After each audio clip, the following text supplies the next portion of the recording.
नमस्कार, स्वागत आहे तुमचं अंजलीच रेसिपी मराठीमध्ये. आज आपण पाहणार आहे उन्हाळा स्पेशल जांभळाचं सरबत किंवा जांभळाचा ज्यूस. तर हे बहुउपयोगी सरबत किंवा ज्यूस आहे.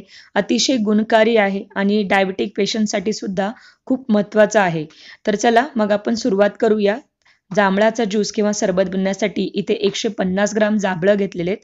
तर हे जांभळं जे आहेत स्वच्छ पाण्याने धुवून घ्यावे आणि शक्यतो पिकलेली थोडीशी असे मऊसर जांभळं वापरायचे आहेत, जेणेकरून ते चवीला थोडेसे गोडसर असतात.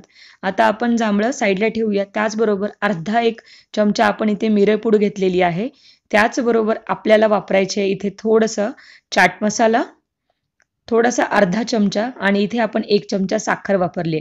साखर पूर्णपणे ऑप्शनल आहे. डायबिटिक पेशंटसाठी जर तुम्ही हा सरबत किंवा ज्यूस बनवत असाल तर साखर बिलकुल टाकू नका आणि नॉर्मल असेल तर मग साखर टाकू शकता. आता आपण इथे सगळ्यात अगोदर हे जे आपले जांभळं आहेत ते डिसीड्स काढून घेऊया. म्हणजे यातल्या ज्या बिया आहेत त्या काढून घ्यायच्यात. अशा प्रकारे आपल्याला छोट्या छोट्या जांभळाच्या फोडी करून घ्यायच्यात. म्हणजे यापासून किंवा आपल्याला जो बिया आहेत त्या वेगळ्या करायच्या आहेत. तर या बियामध्ये सुद्धा खूप अँटीऑक्सिडंट प्रॉपर्टीज आढळून येतात. त्यामुळं फक्त बिया फेकून नाही देता तुम्ही या सुकवून थोडासा स्वच्छ धुवून सुकवून याची पावडर करून जर घेतली तर ती खूप गुणकारी आहे. तर ही ॲसिडिटी कमी करण्यासाठी किंवा ॲपेटी इन्क्रीज करण्यासाठी बऱ्याचदा तुम्हाला जर पोटाचे वगैरे प्रॉब्लेम असतील तर ते सुद्धा या जांभळाच्या ज्यूसमुळं कमी होतात. आता बघा इथे आपण जे आपले जांभळं आहे ते व्यवस्थित डिसीड्स करून घेतलेत. आता आपण यापासून ज्यूस बनवायला सुरुवात करूया. तर एक मिक्सरचा जार घेऊया, ज्यामध्ये आपल्याला ज्यूस बनवायचं आहे. आता यात आपल्याला टाकून घ्यायचं आहे या जांभळाच्या फोडी.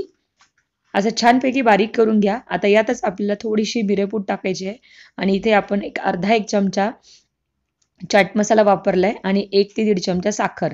तर तुम्हाला परत एकदा सांगते, डायबिटिक पेशंट असाल तर साखर बिलकुल वापरू नका आणि अशा प्रकारे मिक्सरमध्ये ग्राइंड करून घ्या.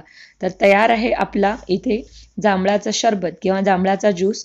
अतिशय छान कलर आलेला आहे आणि अगदी हे पौष्टिक आहे. तर तुम्ही अशा प्रकारे एका ग्लासमध्ये ट्रान्सफर करून घ्या आणि ज्यूस केल्यानंतर अगदी 1 ते 1.5 तासामध्ये हा ज्यूस संपवावा. खूप जास्त वेळ ठेवू नये. तर अशा प्रकारे आपला हा इन्स्टंट जांभळाचा सरबत तयार आहे पिण्यासाठी. तर तुम्ही नक्की ट्राय करून बघा आणि जर तुम्हाला आपली रेसिपी आवडत असेल तर तुमच्या मित्रमैत्रिणीबरोबर शेअर करा. आणि जर तुम्हाला आपली रेसिपी आवडलीच तर मग लाईक करा आणि आपल्या चॅनलवर जर तुम्ही नवीन असाल तर चॅनलला जे रेड कलरचं सबस्क्राईब बटन आहे त्यालाही क्लिक करा. त्याबरोबर एक घंटी आयकॉन आहे त्यालाही क्लिक करा. म्हणजे कुठलंही तुम्ही नोटिफिकेशन आपल्या चॅनलवरच्या रेसिपीचं अपलोड मिस करणार नाही. तर पुन्हा भेटूया आपण अशाच एका नवीन रेसिपीसोबत. तोपर्यंत टेक केअर. Bye bye.